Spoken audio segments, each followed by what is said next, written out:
O Atlético Mineiro alcançando 9 estrangeiros, tudo sobre o sorteio da Copa do Brasil que garantirá 3 clássicos nas quartas de final. Tem últimas de mercado, bastidores, finanças e muito mais. Bem-vindos a mais um vídeo do canal, sempre bom ter vocês por aqui. Sem perder tempo, pedir para deixar like, se inscrever no canal e ativar as notificações. E eu queria que esse jogo pudesse acontecer na decisão da Copa do Brasil. Meu grande sonho os dois na Libertadores. Exatamente, que os dois se enfrentassem na decisão. E aí seria legal, cara, até pra gente fazer uma cobertura diferente e tal, uma cobertura de uma decisão, tudo isso eu acho que pega na hora de querer que os dois estejam na final. Só que o grande ponto aí é o seguinte, eu até comentei isso com o Eltinho e com o Valu, já que aconteceu, eu prefiro desfrutar, sabe? Assim como aconteceu na temporada passada. Pô, é legal demais ter um clássico. E aí tem que ver o lado positivo disso. Qual que é o lado positivo dessa situação? Os dois vão se enfrentar em 2 jogos. E aí um jogo no Mineirão, outro jogo na Arena. Então eu consigo enxergar esse lado positivo. Eu acho muito estranho a forma como acontece o sorteio da CBF. Eu não gosto da forma como ele acontece. Mas já que ficou desse jeito, com 3 clássicos nessas quartas de final, pelo menos vou tentar curtir aí um pouquinho, ver os jogos, assistir a todas as partidas. Acho que vai ser bem legal para a gente poder acompanhar um Cruzeiro e Atlético. Um jogo bem bacana para que a gente possa entender qual o nível que de fato o elenco do Atlético vai conseguir chegar até lá. O Atlético fala sobre contratar o Fred, acertou agora a contratação do Kevin Castanho, o Cruzeiro praticamente com o elenco fechado. Então acho que vai ser interessante a gente poder assistir essa partida no final de agosto e no início de setembro. Galante. Boa tarde, senhores. Boa tarde, pessoal de casa. Não tenho problema nenhum em dizer aqui, de uma maneira muito sincera, eu não queria pegar o Palmeiras nem o Cruzeiro de maneira nenhuma agora. Não é por medo, é por respeito, porque são 2 times fortes que estão à frente do Atlético. Os demais times, inclusive, você olha na classificação do Campeonato Brasileiro, estão atrás do Atlético. Acho que pelo momento que vive clássico, é uma coisa que é complicada, qualquer um pode levar a melhor. O Cruzeiro vive um momento melhor. Eu acho que ele tem um certo favoritismo. Não como um doido falou hoje lá na rádio, de 70 para 30, que eu estava ouvindo. Ele sabe quem eu tô falou falando. Isso? Um maluco aí, né? Não. Uma pequena e leve, né, vantagem pro lado do Cruzeiro. Não vou falar, porque é clássico, gente. Clássico é igual o Grenal lá também. Eu acho que tem uma pequena vantagem, o Internacional. Mas a coisa assim, agora vou dar uma dica para a CBF, já que você está falando sobre sorteio. Cara, é muito simples. Se você tem lá os 8 representantes lá dos clubes, convida cada um para subir e tirar uma bolinha. Qual que é o problema? Por que tem que ser aquela menina? Qual é o problema? Chega, ô Pedro Daniel, vem cá. Sobe aqui. Não balança? Sobe aqui. Não, cara, pode até não balançar, mas chega lá. Não pode balançar, não. Tem que jogar a bolinha pro alto. Ele balança, Você já jogou bingo? Ele. Você já jogou bingo? O cara você já jogou bingo? Você chama. Você já jogou? O cara aquele que enfiava a mão no saquinho? Que você faz lá pra...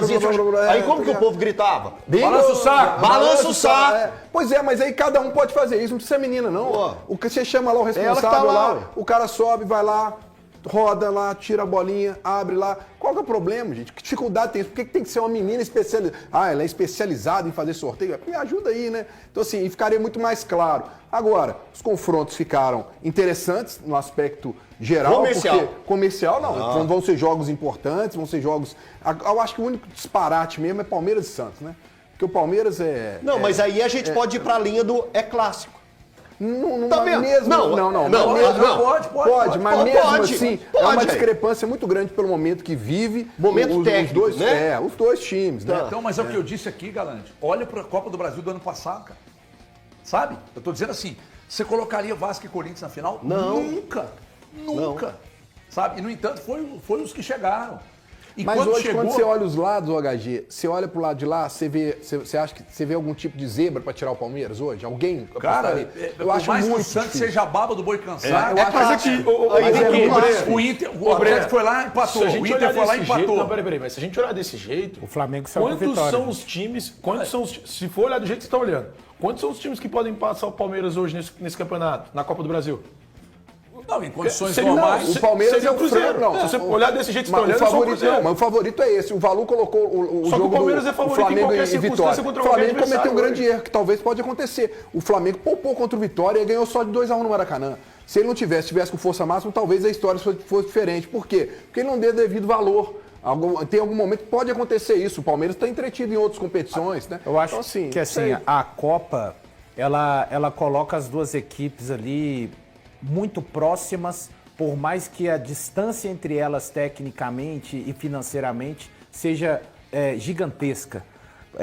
Numa noite ruim, uma equipe que é muito superior à outra pode ter 30 minutos ruins, o adversário fazer 2-0 e dos 180 defender 150 minutos, aqueles 30 minutos que foi melhor, ou que o adversário que é superior não conseguiu ir tão bem. Então a Copa ela é toda traiçoeira, ela é cheia dessas circunstâncias, né? Alguém que está conseguindo jogar num campeonato às vezes melhor, num jogo de Copa não ter uma noite tão feliz.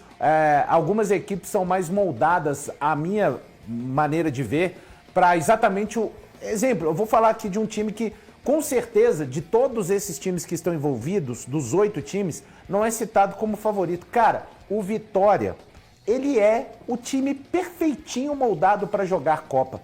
Vai lá em São Januário, vai jogar, vai se entrincheirar em São Januário, porque é isso que o Vitória faz a maior parte do tempo, se entrincheira fora de casa e dentro de casa vai tentar fazer aquele momento do Barradão que o Vitória ele muda a personalidade no Barradão. Então, assim, a Copa ela é cheia disso, né? Então, por mais que eu enxergo, sim, um ligeiro favoritismo, para quem gosta de porcentagem, né? Enxergo hoje 53-47 de favoritismo para o Cruzeiro, mas o jogo de Copa, e principalmente quando se torna um clássico, cara, eu concordo com o Elton até na questão do aspecto Palmeiras e Santos. Há uma disparidade, sim, gigantesca, ninguém está falando que o Santos vai igualar forças com o Palmeiras, mas a chave clássico, o clássico é o que eu disse, né? É engraçado que eu falei, não sei se foi essa semana ou semana passada. O clássico tá assim, você vem com uma bandeja toda organizada, aí quando eu falo assim é clássico, é como se alguém desse um tapa nessa bandeja e tudo que tá nela sobe. Isso. E o que eu disse aqui, Altinho, no início do programa, como é que esses times vão chegar no dia da decisão? Exato. Então, era até sobre isso. Você leu o meu pensamento, porque eu ia falar a respeito dos jogos que o Atlético tem até... Essa sequência de jogos que o Atlético terá até o dia 2, né, de setembro. O Valu tem também os jogos ali do Cruzeiro pra Aqui, gente ó, debater. vai colocar no telão. Já colocou no telão. A gente tá tudo alinhado hoje. Essa sequência de jogos aí que Atlético e Cruzeiro terão. O Atlético pega, na sequência, né, o Red Bull Bragantino pela Copa Sul-Americana, o jogo acontece amanhã. Depois ele tem o Grêmio, ele recebe o Grêmio jogando pelo Campeonato Brasileiro. Aí depois vai ter o jogo da Sul-Americana, né, essa sequência de jogos contra o Bragantino, decide sua vida na Copa Sul-Americana, que acontece no dia 19, e assim como o Cruzeiro também vai decidir a sua vida no dia 19, né, pela Libertadores. Aí vem o clássico, Atlético e Cruzeiro, o primeiro jogo Cruzeiro e Atlético. Não, vem em cima. É aqui, lá em cima, a sequência faz assim, ó, o time. Tá tem o certo. Inter. Tem o Inter. E ali Dia tá 22, errado, isso. o final tá errado ali no O mando Inter do é dia Atlético. 22. O Internacional no dia 22, eu vou ler aqui pelo meu telefone, fica mais fácil. No dia 26 vem o primeiro jogo, Cruzeiro e Atlético. Depois o Atlético recebe o Vitória, jogando pelo Campeonato Brasileiro. E para fechar, no dia 2... Aqui só tem a inversão do mando aqui. Isso. No dia 2, Atlético e Cruzeiro definindo tudo. Então, assim, é uma sequência pesada. Pega os dois gaúchos, esses dois gaúchos também estão nas quartas de final. Tem um confronto chato contra o Vitória. Tem uma decisão diante da equipe do Bragantino, esses dois jogos decisivos. E um clássico no meio disso. Mas a sequência do Cruzeiro, pelo menos, eu vejo a sequência do Atlético difícil, porque são confrontos eliminatórios, tem os gaúchos, mas a do Cruzeiro também é bem pesada, né, Valor? Eu achei a sequência para o Atlético é difícil, mas eu achei a sequência para o Cruzeiro ainda mais difícil. E aí tem uma explicação quando a gente colocar daqui a pouco a sequência do Cruzeiro, né? O Cruzeiro começa amanhã contra o Flamengo, aí já no final de semana vai fora na Neoquímica Arena enfrentar o Corinthians, Campeonato Brasileiro. Volta no meio da próxima semana, na quarta-feira, a enfrentar o Flamengo pela volta no Maracanã. Aí no próximo final de semana, vem para Belo Horizonte enfrentar o Flamengo aqui, de novo. Campeonato Brasileiro, esse jogo aqui. Aí começa a decidir, aqui o mando está invertido, né? Invertido Aí de novo, começa a decidir no Mineirão contra o Atlético, ele é o mandante no Mineirão. Sai fora de novo pro Brasileiro para jogar fora contra o Vasco e decide fora na Arena. Então, cara, assim, é uma loucura, né? E já foi dito aqui, é importante destacar. A gente não sabe se até lá o Fred vai estar aqui, porque pelas declarações do Pedro Daniel lá no Sul, lá no Rio, a coisa já está, é questão de dias mesmo para se ajustar. Agora, o problema é que se o Fenerbahçe avança, ele não vem agora. Será? Né? Não sei. Eu acho que vem. Pode ser que dependa só desse Anunciou o jogo de Lukaku hoje. lá ontem, né? Anunciou o Lukaku. Pois Mais um estrangeiro. Pode ser que depois do jogo de hoje seja despedida, né? Só que aí o Atlético ganharia muito com o Castanho e com o Fred nesse meio campo, sabe? Eu tenho uma pergunta para você e para eu todos. tenho uma para você também. Tá, e para todos os amigos aqui. Lembra quando saiu o confronto, sorteio de Cruzeiro e Flamengo para a Copa Libertadores? Aí você falou, eu acho que isso pode acelerar e tal.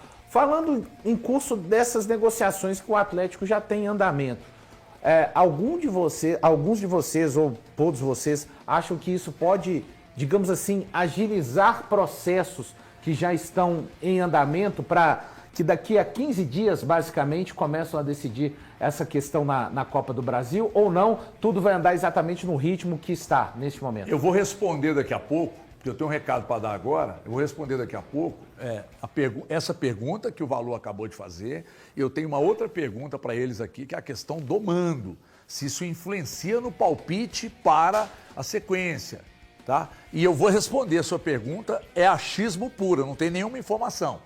Mas eu tenho um achismo aí sobre isso que você perguntou. O Valu perguntou se o fato de ter essa decisão, se isso pode acelerar reforços, etc., em um ou outro lado.